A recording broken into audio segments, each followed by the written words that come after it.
Hi guys, welcome back to my channel. So today I'm giving you part 2 of my 2022 eyeshadow palette challenge. So I started this in February, I think, but kind of unofficially I started it in January. And my idea behind this is that I want to use each of the palettes in my collection at least once in the year 2022. I have about 65 palettes-ish in total, and I think I'm making good progress. So I'm gonna go through each of the palettes that I have used and some looks that I created with them. And in this challenge, I'm really trying to create looks with the palettes that I wouldn't normally do. So with every palette that I own, I have sort of my go-to colors or my go-to combo or my go-to technique to use with that palette. And I'm trying to push myself to try some different things and maybe use colors that I've never used within a palette or use them in a different way. So let's dive straight in. So I'm gonna start with the small palettes and go into the larger palettes. And the first one I want to talk about is this one here from Protege. So this is the Lush High Density Quad Eyeshadow Palette. It looks like this. Protege is a brand that I used to carry here in the salon. They have hair care, they have makeup. I don't carry their products anymore, but I do have a few things kind of left in the collection. And I have a few of these quads. So this is one that I would generally always do like this kind of rosy color all over the lid and then darken it with this, brown. It would be a very standard look. It would be like not that different than what I have on today. So when I used this palette, I actually did something kind of similar to that, but instead of just deepening the outer corner with that brown, I did that sort of wing with the brown liner.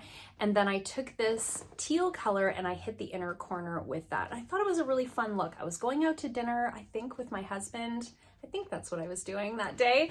And I just wanted to try something different. And I'm liking that little pop of color on the inner corner. You'll see that again in another palette or with another palette that I used this go around. And I think that's a fun way to sort of integrate colors like this, put a little pop on the inner corner or do a little bit of a colored bottom lash line, something like that, a little bit different than just doing, full color on the whole lid. That's like a look, and that's a look that's maybe not so wearable for me day to day. Although, what's wearable? I mean, I have a smoky eye on today and it's, just a Tuesday morning. So really liked that. The quality of these Protege palettes are so good. Every time I use them, I'm like, oh yeah, that's why I carried it in the salon, because they were so easy to work with. The next one is actually what I have on my eyes today. So this is the Natasha Denona Cupid palette. This is one that I got in a BoxyCharm. I believe this is a BoxyCharm exclusive, but I think the shades inside of these palettes are actually like colors that you can get otherwise. I think it's just this like 5-pan format that is BoxyCharm exclusive. So what I did with this today, I've used this a few times since I got it in a BoxyCharm, and I generally either kind of stick to this side or I stick to this side. So this is a little bit more browny coppery, and this is a little bit obviously more rosy, and then you've got that nice like champagne color in the middle. And so when I used this today, I was like, I'm gonna use every color. That's gonna be the challenge, because 5 eyeshadows is a lot to put on your eyes. So I did this one here in my crease. I'm sort of looking down so you guys can see the eye look. I did this color in the crease right here. I deepened the outer corner and into the crease with this kind of, I don't know, burgundy berry color. And then I took the copper, I did that over like the back 3/4 of the lid here. And I also took the copper on the lower lash line, which I thought was really fun. And then I used this darkest color just kind of along the lash line and on the very outer corner here to deepen it up a little bit. And then I took this sort of champagne color on the very inner corner of the lid, and then I used my highlighter on my absolute inner corner, like on the tear duct kind of area. So really was a bit of a challenge to get all 5 colors in. I mean, not super challenging because they're all in that same kind of color family, but anyways, I really enjoyed it. I think the look turned out really good. It's a little smoky for daytime, but I don't care. I love it. Now I've got a couple of these little Essence palettes. I've talked about these quite a bit on the channel. You guys have seen me do a look with the My Rose Will Go On eyeshadow palette. I used this in a couple of different videos, I think.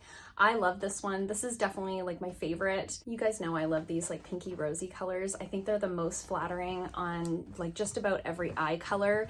This one in particular is a little bit on the light side. So if you have a deeper complexion, this is probably not a palette for you necessarily. But if you're close to my complexion, I do think there's a nice little range here.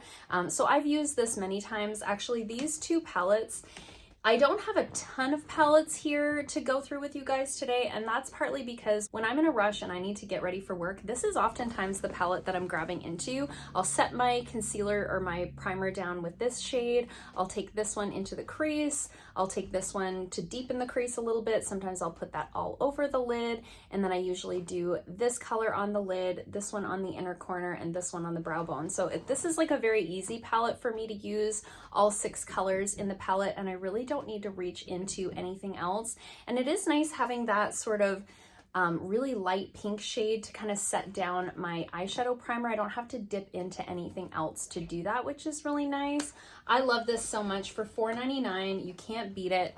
And then I've got the Bronzed This Way eyeshadow palette, and I've used this a couple of different times. And again, I think I've used every color. Have I used the gold? I'm thinking maybe, I think maybe when you guys will see the picture, maybe you'll be able to tell what I did. I can't fully remember, but I tried to use every color in the palette for that look as well. I've definitely used the Rose palette more. You can see like the writing is starting to scratch off because I've used it quite a bit, whereas this one I definitely haven't dipped into quite as much. Now I could see using this one more into like summertime. I tend to go more for those bronzy on the eyes and like coral lips, coral blush type of look. So really love this one. Again, the quality is great, and again, you've got that nice kind of bone shade there where I don't need to grab into any other palette to set down my eyeshadow primer. Really beautiful. Love that so much. And then I've got the Pat McGrath Eye Ecstasy Sublime little 5-pan. I got this, I think this might have been a holiday item. So whenever I reach into this palette, I tend to go to these really metallic colors, like these 3, and even this one. Like those are the ones that I tend to dip into because they have so, oh my gosh, these are like insanely metallic, really sparkly, really shiny. So with that idea of trying to do something different with the palettes that I have, I really had never dipped into this sparkly kind of brown color. You can see it's got some sparkled into it, but it is just kind of like a really deep brown. So I was going out for a girls' night and I decided I would do sort of an all matte eye look and then just do the winged liner with that sparkly brown. It's kind of a weird photo, as you guys can see, but I was trying to really showcase that the lid was completely matte. I think I had just gone into my crease with my bronzer, and then I had done that sort of dramatic wing with the brown, and I thought that was really pretty. If you hear some weird sounds, they're like scraping decals off of the front of this building. So if you hear some weird like scratching sounds, that's what that is. Next up, I have the Ciate London The Velvet palette, and this is what it looks like. So in general, when I dip into this palette, I usually end up with a pretty warm look. Because the mattes are this one, and this one, you tend to get a very kind of warm, like terracotta, brick, orangey, browny kind of vibes.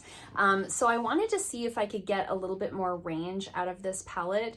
So that time I really just went into the crease with this light peachy pink color. I did on the lid, I want to say it was this one here. It's so funny, I should maybe need to like take notes of what I used for the photo that I'm showing you guys, but I think I had just taken this sort of champagne-y color all over the lid, and then I had never touched this really bright gold color. So I did that inner corner trick with that gold color, and I think it turned out really cute. It was a softer, more daytime look. I did a really fun like berry lip with it, and I thought that was really cute. And I thought, you know, I really should experiment more with maybe swapping out some of my transition colors, because if you have a very specific range in transition colors in a palette, you're oftentimes going to get a very similar look with just a different color shimmer on the lid. So that was kind of what I came up with for this palette, and I really loved how that turned out. Next, I have the Colourpop Going Coconuts palette. I love this little neutral eyeshadow palette. It's so pretty.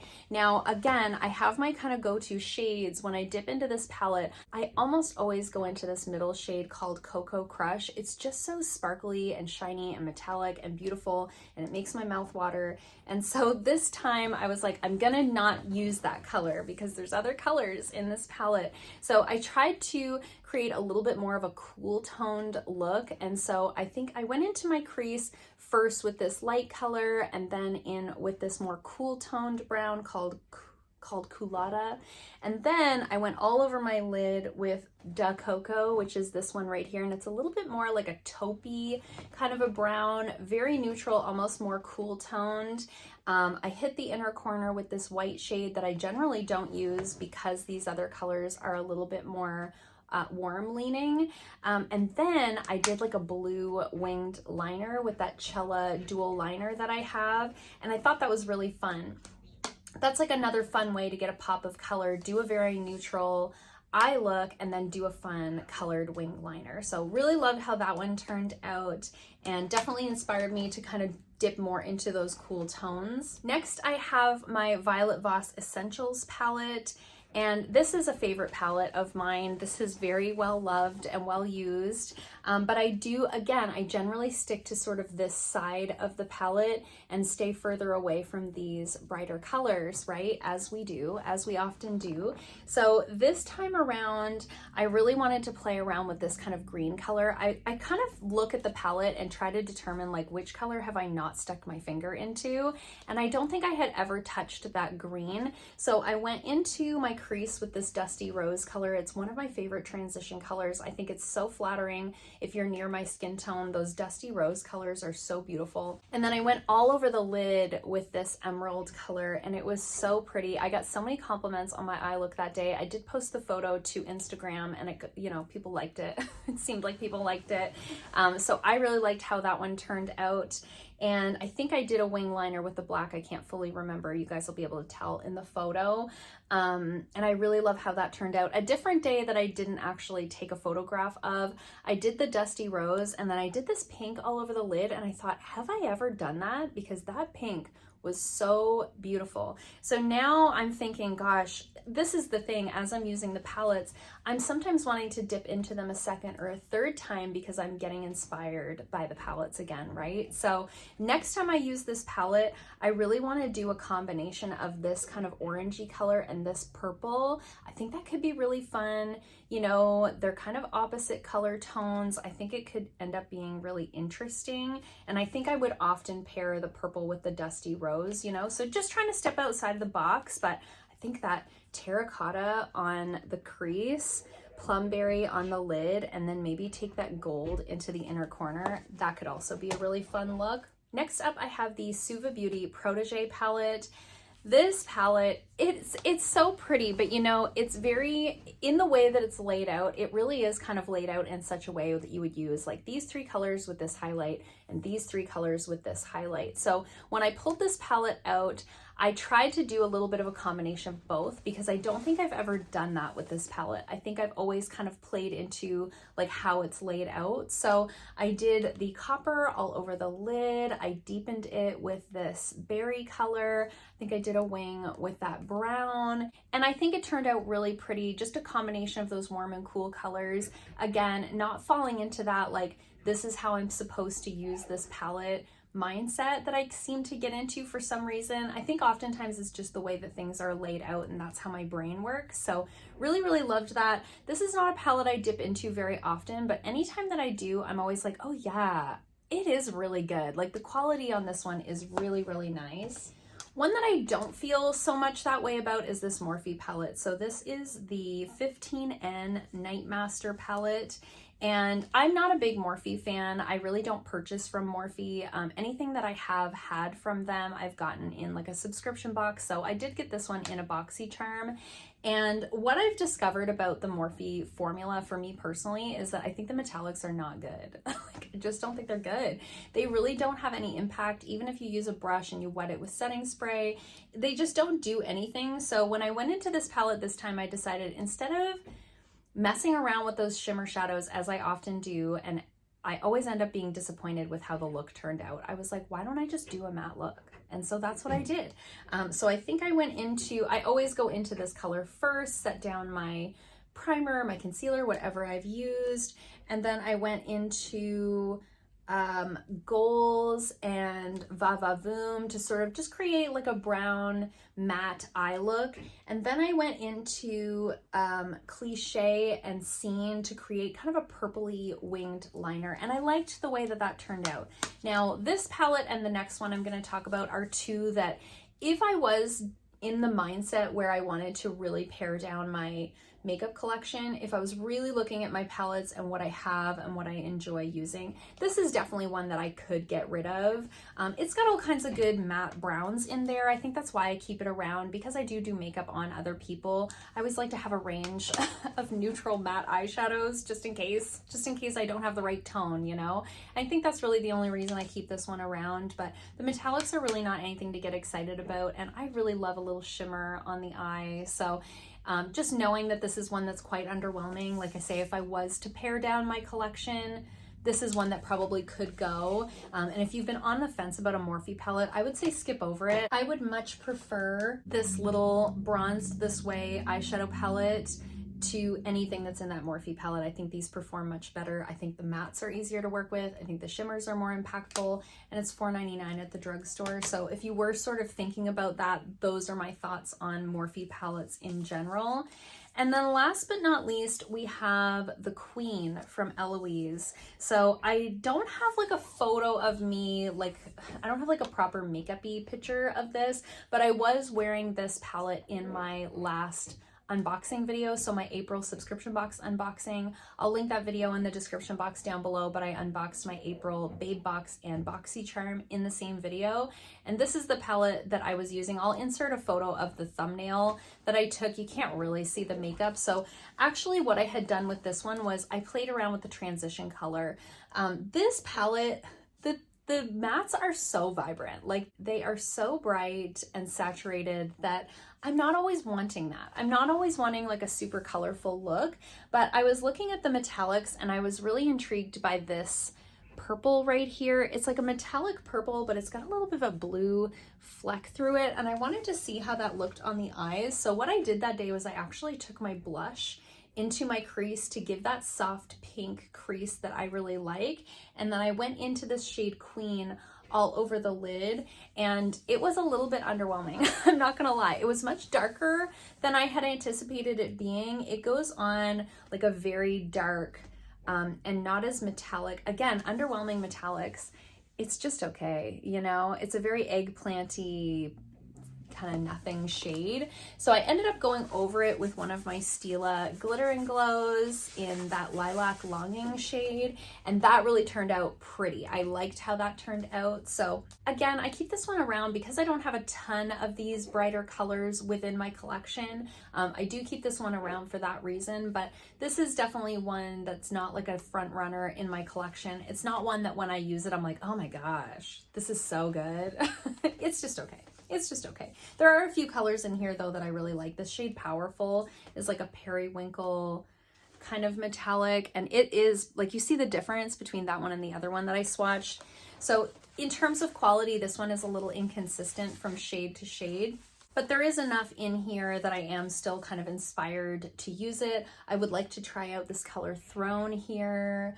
I'd like to do a fun, maybe all matte bright pink eye look one of these days. I think that could be kind of fun for summer. So definitely still some looks that I would like to do out of this palette, but I did get to dip into it at least once in this sort of rotation. So those are all the palettes that I've been dipping into over the last couple of months or so. I think doing this every couple of months seems to be working out pretty good. When I did my Shop My Stash this go around, I didn't include any palettes because I'm really enjoying having the freedom to just pick whatever palette inspires me that day, or whatever palette sort of goes with what I have on, or the vibe that I'm going for, or whatever. I'm really enjoying it. So I'm having a great time playing with my collection. I'm feeling inspired by makeup again. I'm feeling that like I can wear foundation again. I'm not wearing a mask every day. I can wear my lip products again. I'm playing with all my eyeshadow palettes. I'm feeling very like satisfied by my makeup collection right now. I was into Sephora on the weekend with one of my friends and I didn't buy anything. I was like, there's nothing here that looks like something I really need in my collection. You know, I've got so much and I'm really enjoying all of it. So I hope you guys are enjoying this series. Let me know in the comments down below what was your favorite look that I created, and let me know in the comments down below as well if there's any palettes that you know that I have that you'd specifically like to see a look with for the next rotation. I'm happy to sort of draw some inspiration from your ideas. Love that. Make sure you're following me on Instagram. I'll have the handle here on the screen if you want to see more looks that I'm creating. I don't always post a lot of makeup looks, but if I post them, that's where they are, is over on Instagram. I hope you guys liked this video. If you did, give it a thumbs up. If you haven't already, please subscribe, and I'll see you guys soon in another video. Bye.